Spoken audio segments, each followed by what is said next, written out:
Bon, ça devient beaucoup plus intéressant graphiquement, bien sûr, quand vous utilisez l'outil idéal pour faire du graphisme, Illustrator, et que vous importez les formes. Donc on va aller faire rapidement un petit logo dans Illustrator et voir comment ça réagit quand on l'amène ici dans une scène animette. Ok, je vais fermer ça. Voilà.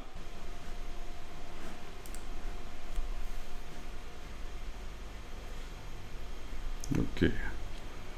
Donc, ce n'est pas le bon espace de travail. Les indispensables. Réinitialiser les indispensables chez moi. Voilà, c'est fait. Ok. Ok. Donc, je remets un peu Illustrator en place parce que j'étais dans un autre type de travail précédemment pour la 3D. Voilà, donc dans Illustrator, je fais un document, format lettre par exemple.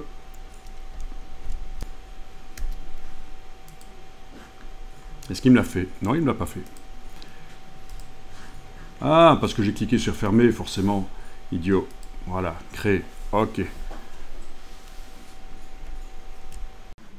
Bon, je vais ici faire un carré que je sélectionne.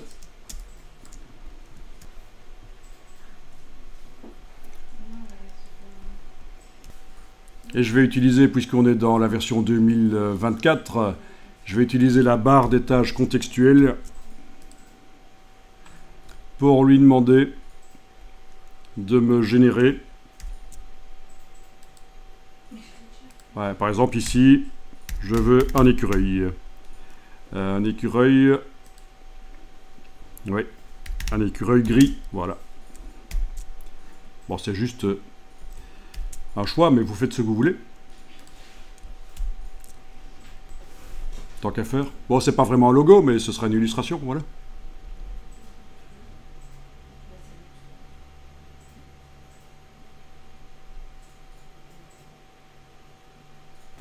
Ok. Donc, dans les propriétés, il me propose différents écureuils.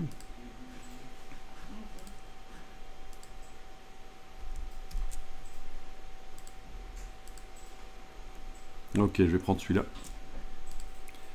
Bien sûr, si ça ne me convient pas, il faut que je redemande ici de régénérer. Ah oui, au fait, j'ai pas bien réglé les choses, j'ai pas vérifié comment c'était réglé. Puisqu'on a la possibilité de générer des sujets ou des scènes sous forme d'icônes, voire même des motifs. Donc ici, il était bien pré-réglé apparemment. Ok. Tiens, je vais réessayer, parce que là, j'ai quand même foiré. Je vais refaire un carré. Il faut que je règle bien les choses ici dans le panneau propriété avant de générer, avec la barre des tâches contextuelles qui est passée où? Ok, c'est pas grave. Donc, sujet et style. On a le niveau de détail, on était en niveau moyen, je vais me mettre en minimaliste éventuellement pour avoir quelque chose qui ressemble plus à une illustration sympa et pas aussi réaliste que cet écureuil-ci. Voilà, c'est toujours bien mon carré sur le côté qui est sélectionné. Générer.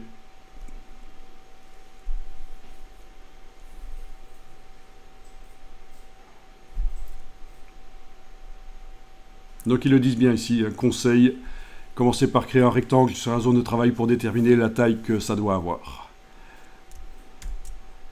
Ok, mais finalement ils sont pas très très simples malgré tout, malgré que j'avais demandé ici un style minimaliste.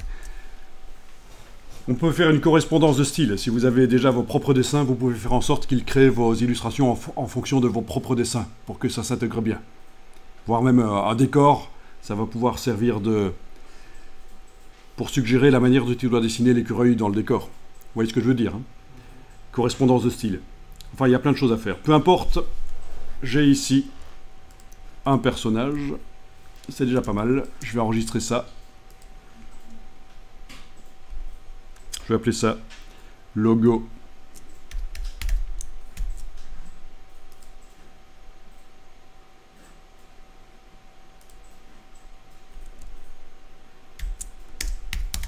Squirrel 01. Puisque c'est un écureuil chez moi, chez vous c'est autre chose peut-être. Hein. Donc ici je vais vite fait faire quelques formes pour faire un logo à côté. Donc juste un cercle par exemple. Voilà. Que je duplique. Voilà. Je sélectionne les deux. Un petit Pathfinder. C'est juste pour générer des formes, vite fait. Voilà. J'ai même pas fait en Pathfinder dynamique. Peu importe. Ok. Je vais faire ça. Un petit soleil. Puisque j'ai la lune.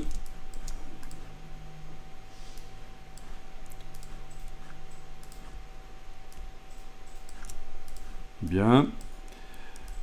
Alors, sur le soleil, je vais aller mettre un effet distorsion et transformation, contraction et dilatation. Non, il faut qu'avant, si je veux des rayons, j'ajoute objet tracé, ajout de point d'ancrage. Une fois, objet tracé, ajout de point d'ancrage, il faudrait faire un raccourci. Si je dois y aller souvent, effet, distorsion, transformation, contraction et dilatation. Et voilà. Vous connaissiez ça? Enfin, moi j'utilise l'outil étoile en fait, pour faire ce genre de truc. Ah, pour faire ce genre de choses, avec des courbes? Je fais l'outil étoile et puis avec... Bien, on va dire c'est bon. Je vais laisser l'effet spécial, tiens, pour voir si Animate est capable de gérer cet objet ou s'il va juste me mettre le cercle. Vous voyez? Parce que là, on est dans Illustrator, c'est normal qu'il montre l'effet spécial, mais techniquement, le cercle, il est toujours là, c'est ce qu'on voit en bleu. Ok, je vais enregistrer ça. 02.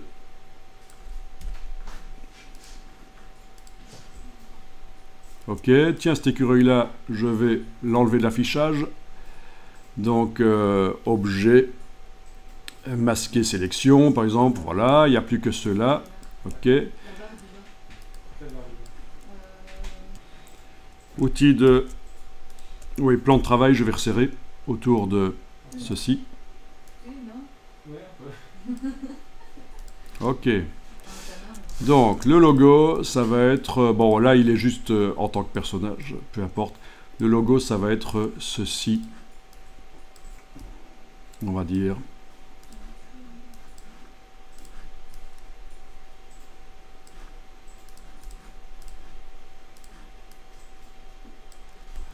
Ok. C'est juste un prétexte pour tester l'importation de formes dans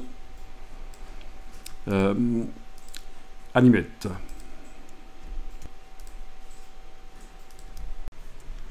Donc, dans Animate,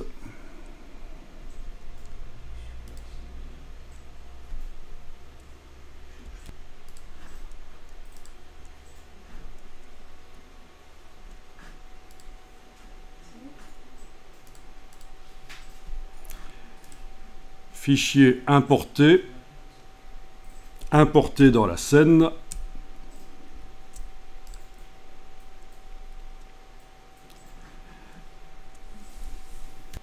Voilà. Alors, voilà ce que ça peut importer.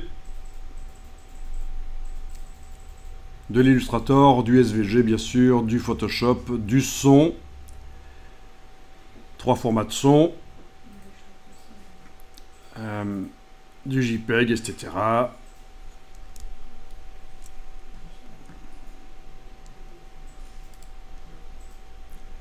Ok, j'ouvre.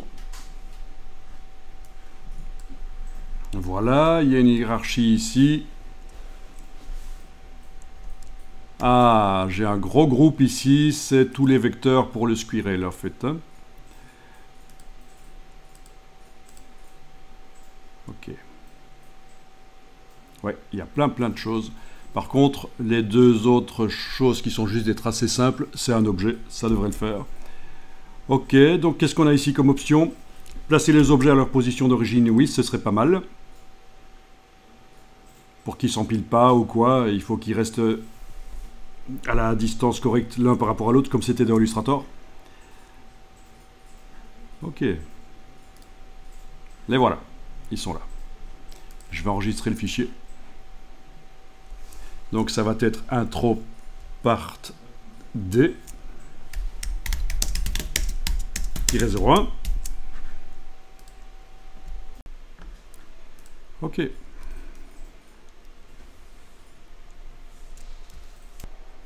Donc quand vous cliquez sur eux, vous voyez que ce sont déjà des symboles. Donc les vecteurs sont à l'intérieur, il faudrait double-cliquer pour avoir accès aux vecteurs, changer les couleurs éventuellement ou quoi.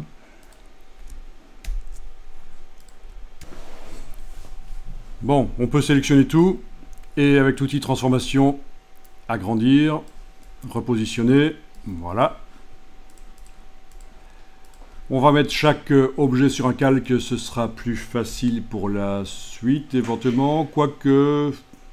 Non, ça devrait le faire. Ça devrait le faire sans qu'il soit sur un calque séparé. C'est bon comme ça.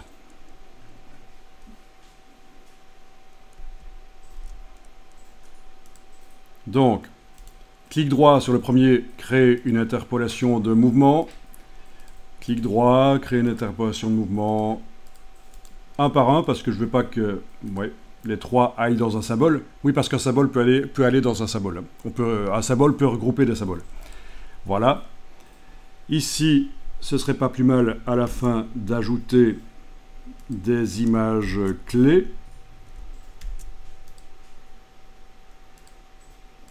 Alors bien sûr, pour ce qui est de la durée de l'animation, ça se modifie après, il n'y a pas de problème. Voilà, les petites boules sont là, images clés, c'est bon.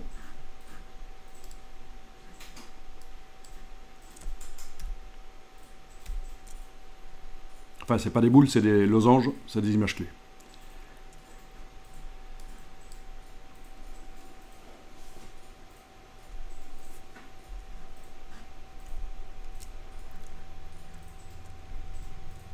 Enregistrer ça parce que après on va tester des animations qui sont déjà prêtes, une bibliothèque d'animation. Bon, déjà l'écureuil là, je suis au début. L'écureuil, on va le bouger. Ok, donc, un des éléments, je vais faire comme avant. Je le sélectionne, c'est un symbole. Je suis au début de l'animation.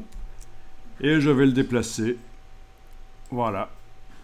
Je vais même zoomer en arrière et le déplacer en dehors du plan de travail. Donc, si on joue, ça ressemble à ça. Il arrive comme ça. Et évidemment, on pourrait faire une animation avec des bones, des squelettes, c'est-à-dire si on a un personnage, on peut, en ayant auparavant séparé les éléments dans Illustrator sur différents calques, on peut bouger les pattes, le corps, la queue, etc. Il y a tout ce qu'il faut, mais ici, on est pour faire rapidement de l'animation de logo, donc, et voir comment ça fonctionne. Voilà, je vais enregistrer le fichier.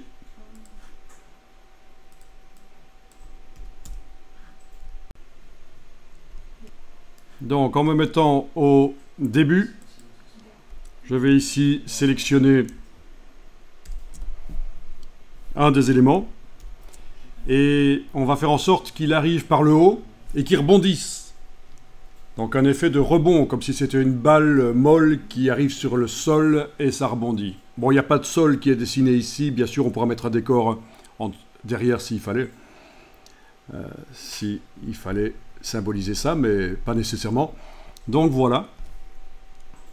Et il y a des animations qui sont déjà prévues dans une bibliothèque. Donc, menu, fenêtre, présélection de mouvement.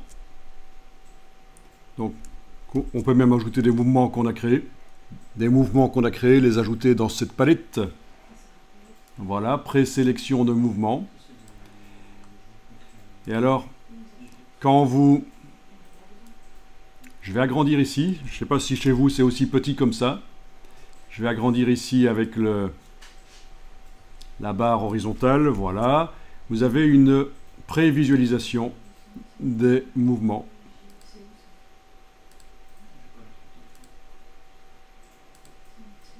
Voilà. Donc il y a même les entrées rapides avec des accélérations, des décélérations.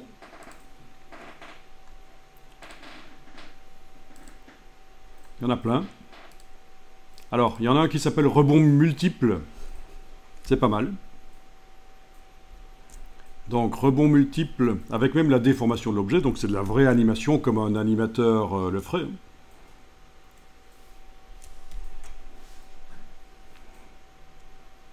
Donc, en ayant le symbole, un des symboles là sélectionné, je vais donc activer rebond multiple et cliquer sur appliquer. Donc, il y a déjà une animation sur l'objet. Animate me demande si je vais remplacer l'animation actuelle par la nouvelle sélection. Je réponds oui. Et voilà. OK. Et quand je teste, voilà ce que ça donne. Voilà, il rebondit.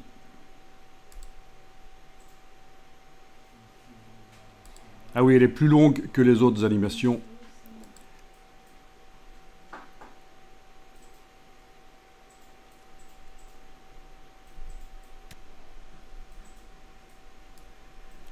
Voilà, quoi qu'il en soit,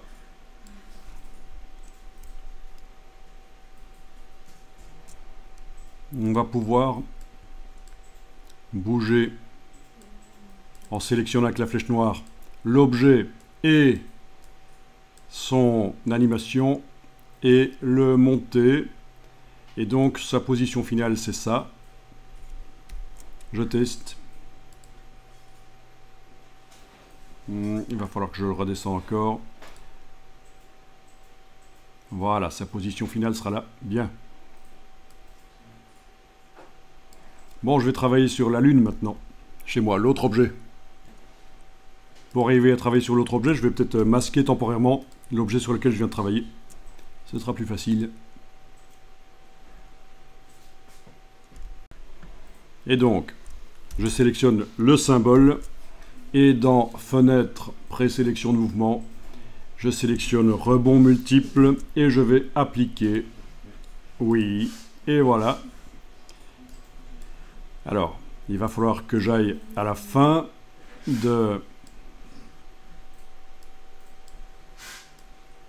ça, que je réaffiche éventuellement le soleil, mais que je le verrouille. Voilà.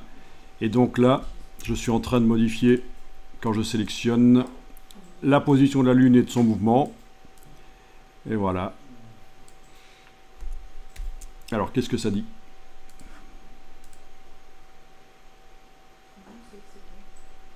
Par rapport au soleil, elle était plutôt là. Voilà. Ok. Donc là, les deux descendent. Ce serait quand même bien que la Lune arrive après le soleil.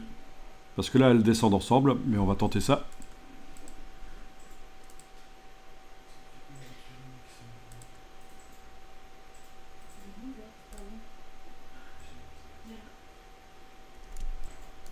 Je vais toujours enregistrer ça.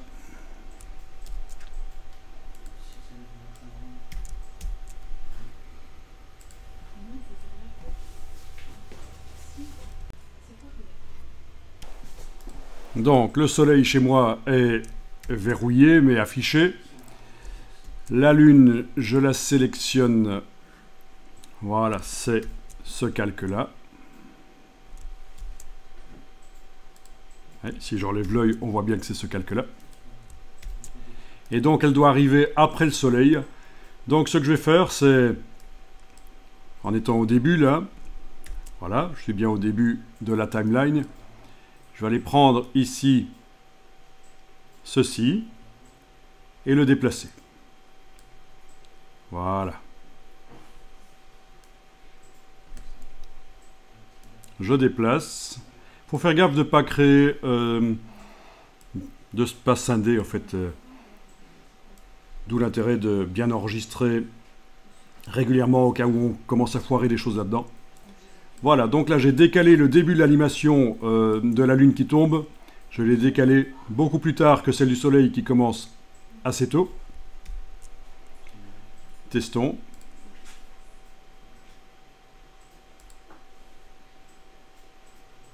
Ok.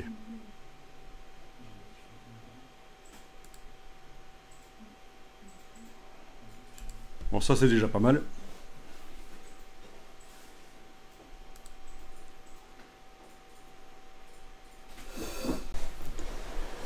Alors, pour ce qui est de l'écureuil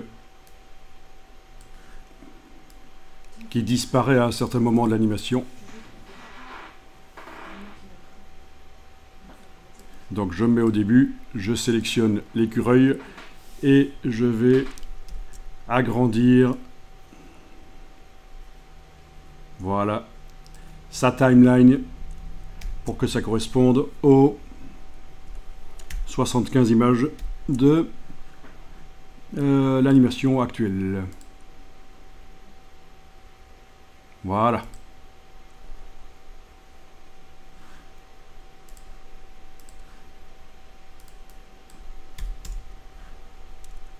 Et alors, je vais peut-être m'arranger pour que l'animation de l'écureuil commence plus tard aussi.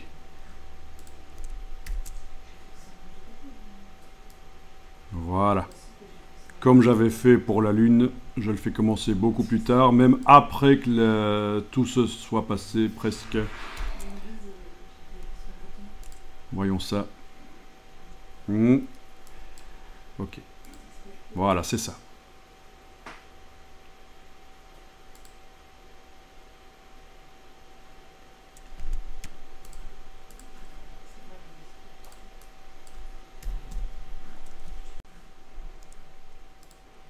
Voilà, donc ce qu'il faudrait tester, c'est avec vos propres logos, voir si vous pouvez animer différentes parties, ça peut être sympa.